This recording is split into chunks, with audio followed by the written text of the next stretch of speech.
Donc selon toi, est-ce qu'il faut-il passer forcément à travers une grande école ou une grande institution pour réussir dans sa vie?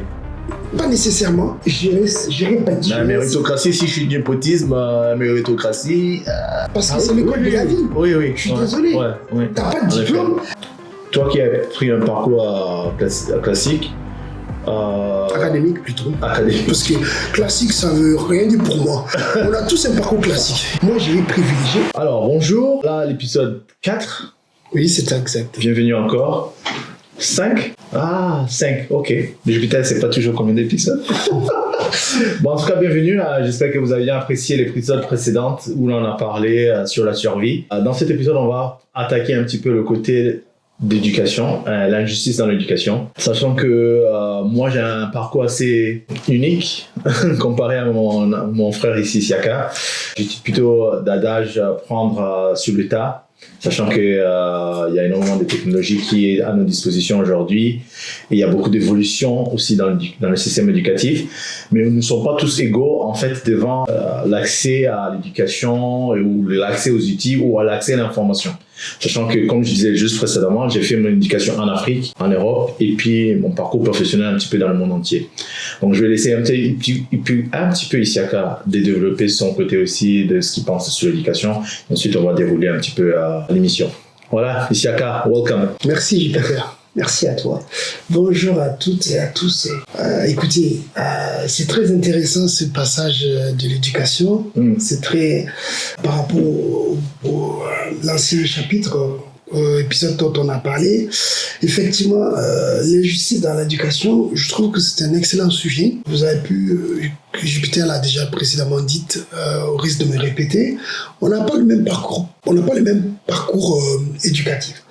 Moi, j'ai plus été très académique, très scolaire. Maintenant que vous me connaissez, hein, moi, c'est in the box. Hein.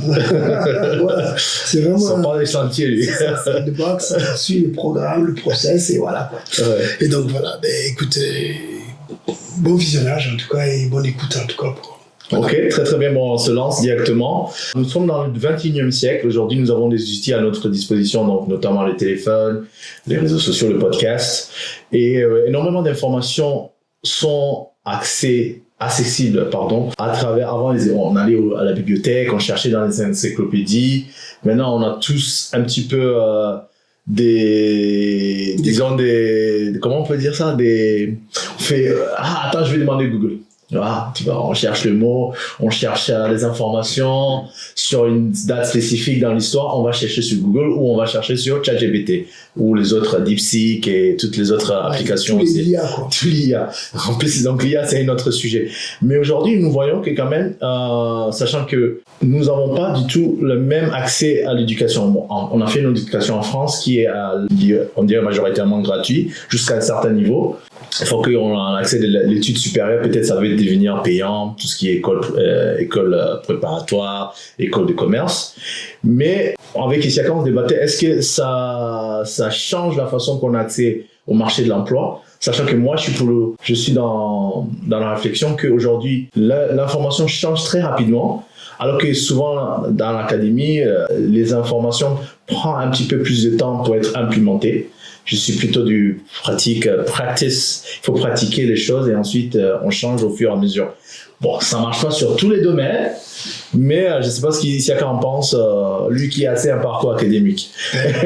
Sache que, en ce qui me concerne, l'éducation, pour moi, je dirais que oui, l'éducation, c'est avant tout, on va pas se mentir, on est là, on est transparent, ça a un coût. Voilà. Pour moi, l'éducation, il y a forcément une part d'injustice. Okay. Il y en aura toujours. Parce que déjà, quelqu'un dont les parents ont été professeurs, il va baigner dans les livres. Okay. Voilà, on va l'inculquer, il va grandir avec la culture de la lecture, la curiosité.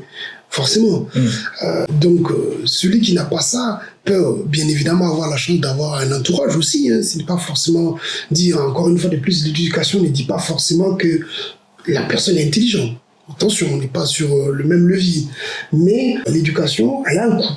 Elle a un coût. Moi, j'ai fait mes études primaires, scolaires, Et après, j'ai été en école de commerce, j'ai fait mes grandes études supérieures, c'était des formations payantes. Donc tout mon parcours scolaire, à un moment donné, c'est pas forcément gratuit. Donc les stages, il y a du réseau, il y a tout ça qui va avec. Donc pour moi, il y a de l'injustice dans l'éducation. Si à un moment donné, on n'a pas les moyens, même si c'est gratuit au départ, certaines formations peuvent être gratuites, mais il y en a la plupart. Oui, mais dans ce cas-là, dans le coût, si on revient sur le coût, c'est-à-dire que, est-ce que tu as travaillé pour déjà financer tes propres études? Est-ce que tu as été assez studieux pour pouvoir bénéficier des aides ou pas, selon les revenus de ta famille ou des gens qui t'accompagnaient? Ou est-ce que aussi tu as dû peut-être contourner un petit peu le problématique du coût? Parce qu'en France, je sais qu'aux États-Unis, sur certaines universités, les coûts sont assez exorbitants. Oui, dans les pays anglo-saxons, c'est totalement payant. Oui. C'est très cher même. Mais comment, en France, en renaissant, est-ce que si on n'a pas d'argent, du coup, est-ce qu'on va pas réussir? Parce qu'on n'a pas le coût pour pouvoir payer ces études-là. Je dirais pas qu'on va pas réussir, mais je dirais qu'on a un pourcentage de chances de réussir est moindre. Ok. C'est-à-dire que on augmente nos probabilités d'avoir accès à un certain nombre d'emplois, de milieux, tout particulièrement si la formation qu'on a suivi, dans ce milieu-là, on a peut-être le fils ou l'ami ou le copain ou la copine de quelqu'un dont le parent a financé peut-être l'école. Si dans l'établissement, vous êtes avec un enfant de ministre, vous comprenez bien que lui, il a peut-être certaines informations. Oui. Il va arriver, il va vous partager son parcours, il va vous partager les possibilités. Donc je pense que c'est pas rédhibitoire pour celui qui n'a pas l'éducation. Attention, c'est pas... Voilà. Mais pour moi, ce que j'essaie de dire, c'est que l'éducation, elle est chère, mais plus souvent, on paye plus un réseau. On y va pour payer un réseau ou pour se mettre dans un environnement où on augmente nos chances d'avoir une place. Voilà. Ça ne veut pas dire que celui qui ne l'a pas ne l'aura pas. Voilà, on va vous demander un exemple concret. On a été à Sciences Po, tu as été à l'ENAC ou l'École nationale d'aviation, tu es sur le CV, voilà, les gens savent que cette personne vient de telle formation, donc automatiquement, mais on attend une certaine réflexion, une certaine construction, une certaine analyse. Quelqu'un qui vient de la fac, forcément, on va aussi avoir une autre appréhension. Voilà. Mais ça, c'est des codes, une box qui sont déjà prédéfinis. Dans les pays anglo-saxons, comme aux États-Unis et ailleurs, vous allez vous apercevoir, je prends un exemple, quelqu'un qui a un doctorat universitaire en droit va pas peut-être finir juriste ni avocat. Il va peut-être finir un homme d'affaires. Ça, c'est possible. En France, on va pas te dire, bon, tu as fait des études d'école de commerce, deviens, je sais pas moi, infirmier. Ou, encore une fois de plus, je ne manque pas de respect à la médecine.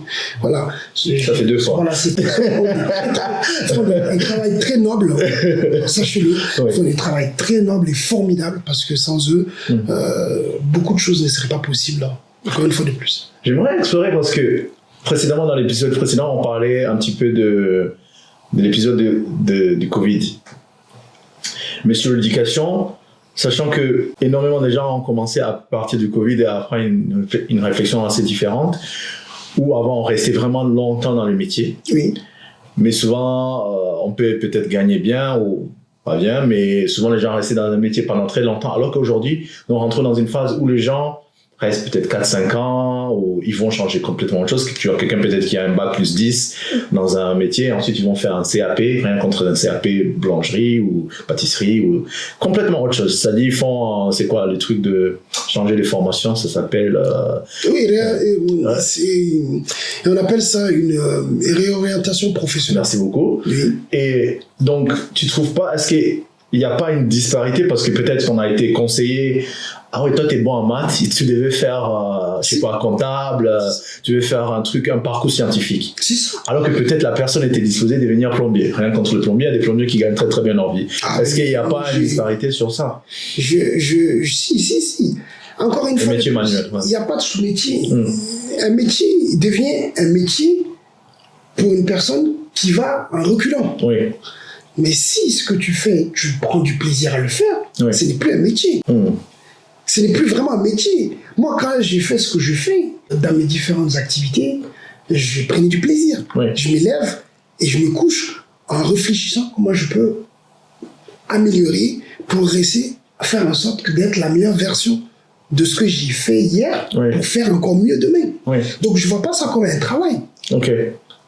Mais donc, donc l'éducation plus le travail qui sont deux sujets qui vont main dans la main.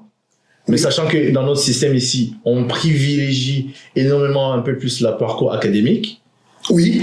Donc, dans le pays francophone, en tout cas, on privilégie totalement, oui, quelqu'un qui a un diplôme. Ça est une injustice, mais alors aujourd'hui, majoritairement, oui, c'est ça le cas. Mais comment on fera-t-on, sachant qu'on a énormément de technologies et des outils tels que l'IA qui rentrent en jeu. Aujourd'hui, par exemple, attends, juste. Oui, je vois ce que tu veux dire. Aujourd'hui, si on a un petit peu des compétences, bon, je dis pas on va remplacer 100%, mais ça viendra d'ici quelques années. Oui. Tu peux coder avec l'IA génératif, tu peux créer un site web, tu peux créer certaines choses qui pourront remplacer 4 ou 5 métiers. Mais la personne qui saura utiliser cet outil-là pourrait prendre le métier de 4-5 personnes. Tu vois, c'est comme un cyborg, quoi. C'est-à-dire que moi, je sais utiliser l'IA. Oui. Entre parenthèses, et je peux faire, ok, tu peux me créer une société et tu peux me faire 4 ou 5 métiers et ensuite faire ces tâches-là. Okay. D'accord ? Très bien. Bon, j'ai accès à cette information-là. Parce que si on regarde historiquement dans l'éducation, les personnes qui savaient utiliser, qui avaient accès aux connaissances des encyclopédies ou à la librairie ou à la bibliothèque, avaient une connaissance. Ils avaient un avantage un peu plus sur les gens qui n'avaient pas cet accès-là. Donc les outils... Je vois ce que tu veux dire. J'entends. En fait, il faut voir la chose avec deux angles. Pour moi, il y a l'angle où on est pragmatique, c'est-à-dire qu'on a fait des études. Souvent, quand on fait une étude, on ressent une pression. Parce que celui dont les parents ou la famille va investir pour qu'il aille à l'école, il vous perçoit ça comme un investissement. Même si c'est pas dit comme ceci. Donc, l'enfant qui a ces diplômes-là, on attend qu'il occupe des postes adaptés à la formation adéquate. Les parents vont dire que je veux que mon fils soit médecin, avocat, docteur, chirurgien, peu importe, ou pilote. Voilà. Ces enfants, quand ils sortent de là, ils ont été déjà conditionnés à l'être. Donc, soit ils s'étaient passionnés, tant mieux, soit ils n'avaient pas du tout de passion, mais on leur a dit, au moins tu es sûr qu'à la fin tu auras un travail, tu auras un métier, ou dans la politique, ou dans les milieux, voilà. On leur dit, on les accompagne, on investit sur eux.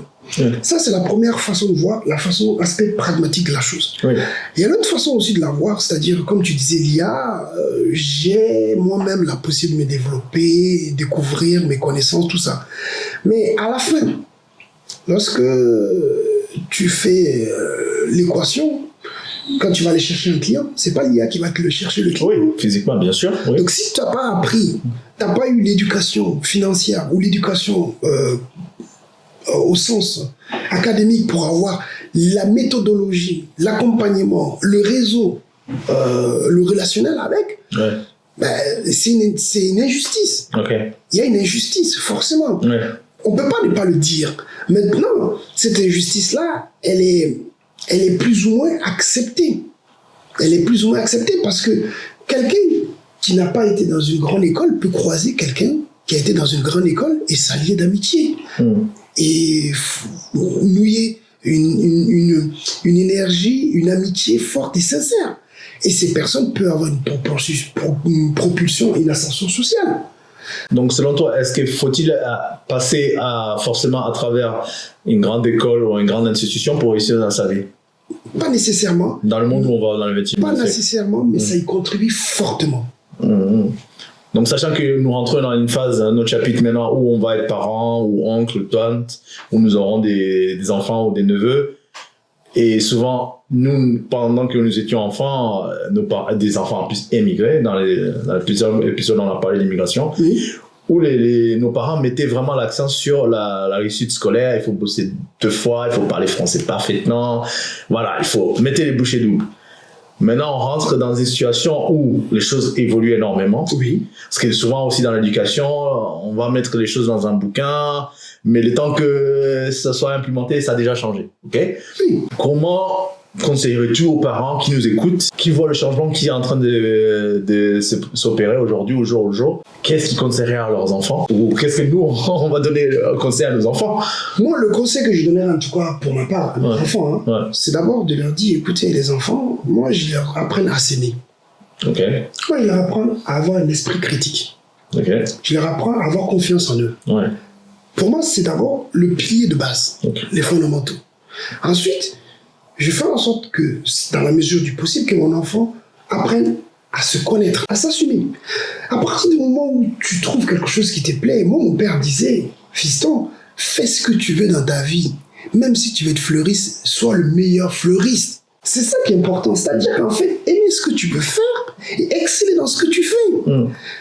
Parce que, en vrai, peu importe le métier que tu feras, ça ne deviendra un métier que si tu sens que tu y vas en reculant. Ou que tu vas pour chercher un salaire. Ah bon, ok.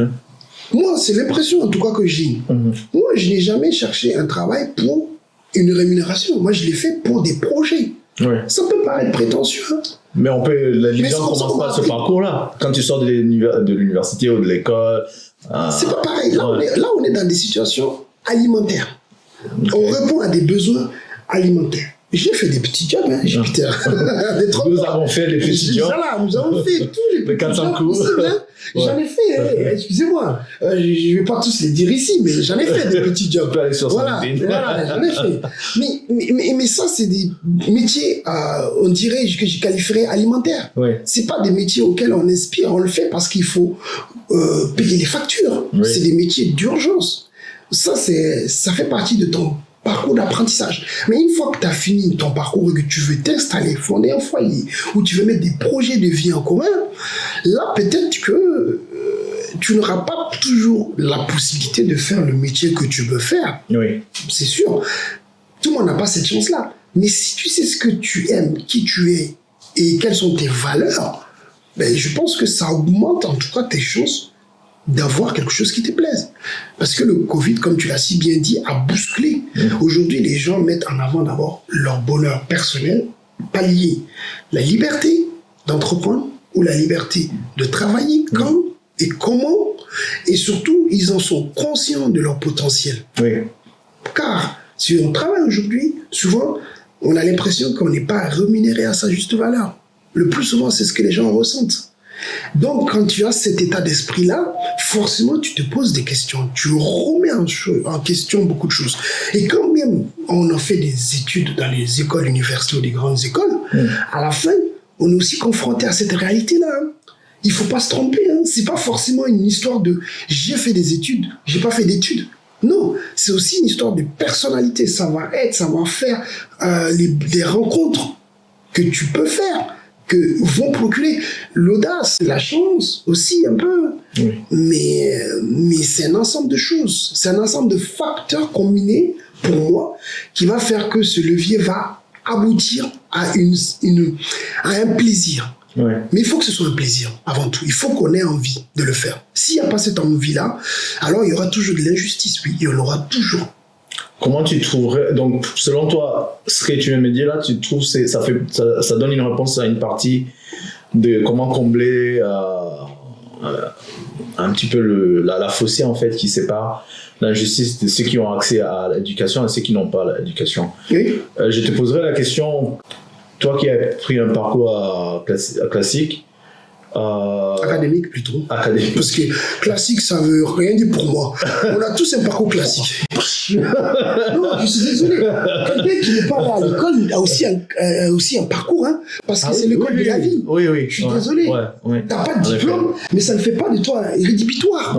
Je suis désolé. Peu importe où on se situe. Moi, aujourd'hui, demain, j'ai une société, je vais faire travailler quelqu'un. Moi, je vais privilégier une personne qui a échoué dans sa vie d'abord. Ah, ok. Moi, je vais privilégier quelqu'un qui a eu des échecs. Ok. Mais moi, j'appelle pas ça des échecs. Moi, j'appelle ça un apprentissage. Donc, toi, tu regarderas pas d'abord le diplôme, quoi.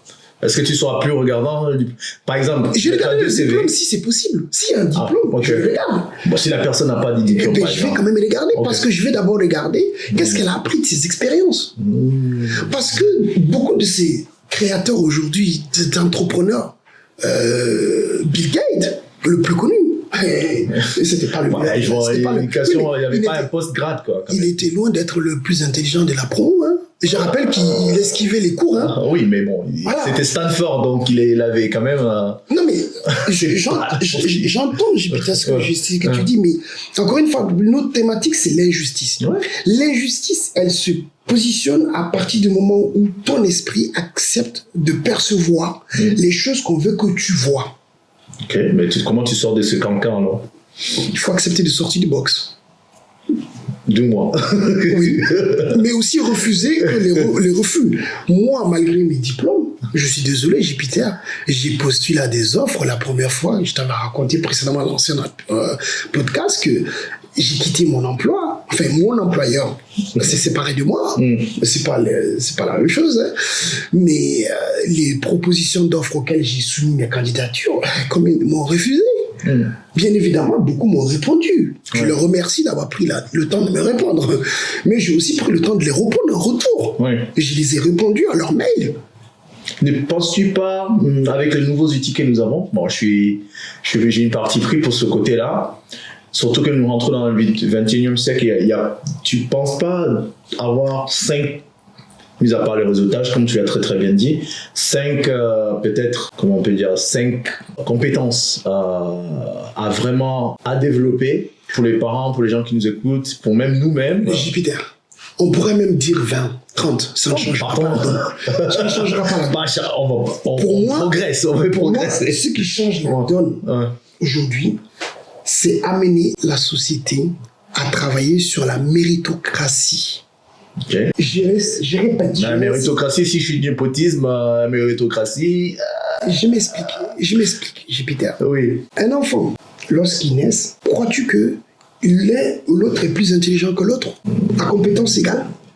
Un enfant, il est un enfant, il n'a pas encore de compétences. Exactement. Oui. Exactement. Mais après, de son parcours, ce qu'on lui donne, c'est qu'on lui dit. Ouais. C'est l'affection, l'amour, l'attention, la curiosité qu'on instaure chez eux. Je prends le cas de ma femme. Ouais. Moi, ma femme, ses parents, sa mère lui faisaient étudier, lui faisaient apprendre la géographie. Oui. Lui parlait du monde. Alors qu'au départ, elle n'avait pas été encore dans certains endroits. Mais lui parlait de tout ce qu'il y avait. Donc, ce que j'essaie de te dire, c'est comment nous véhiculons à nos enfants l'ambition de se élever plus haut que ce que la société attend d'eux. Et là, on casse les codes de l'injustice. Après, maintenant, il y aura la réalité sur le plan du marché du travail. Quand on va arriver devant une porte, si on est face à une compétition avec quelqu'un qui a des diplômes, il y a peu de chances qu'on soit pris. Là, ça va se jouer à ce moment-là sur le diplôme. Mais ça ne me fait pas de toi quelqu'un qui n'a pas le niveau. C'est jusqu'à ce moment-là, la personne cherchait un type de profil et que peut-être l'autre l'a rassuré à ses intentions que toi. Oui.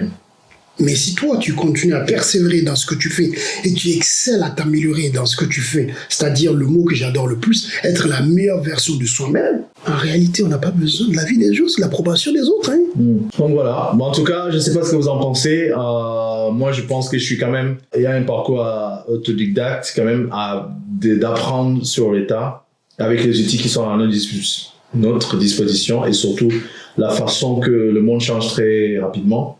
Je pense qu'il est très important de ne pas... Souvent, quand on sort de l'école, on dit « Ouf, Dieu merci, je ne veux plus jamais apprendre. » Et ce jour-là, en disant ça, on meurt.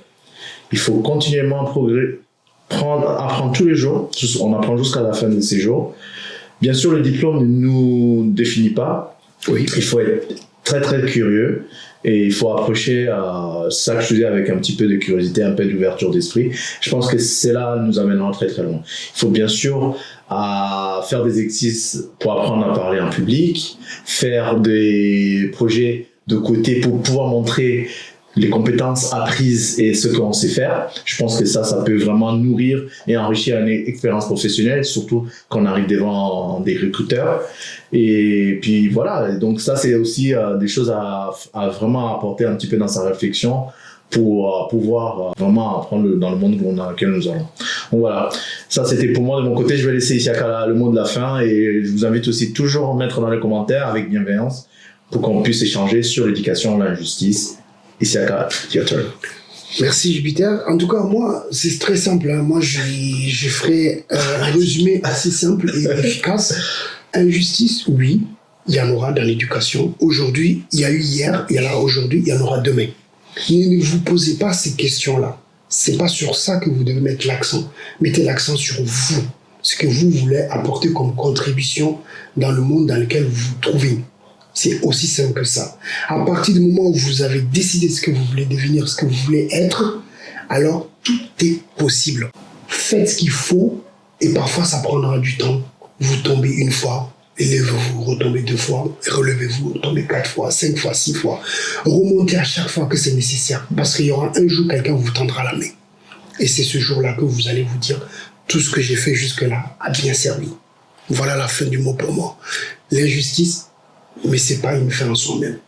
Voilà, donc on vous remercie. N'oubliez pas de s'abonner à la chaîne. Et voilà, on vous retrouve dans les prochains épisodes. Je vous remercie. Merci à vous.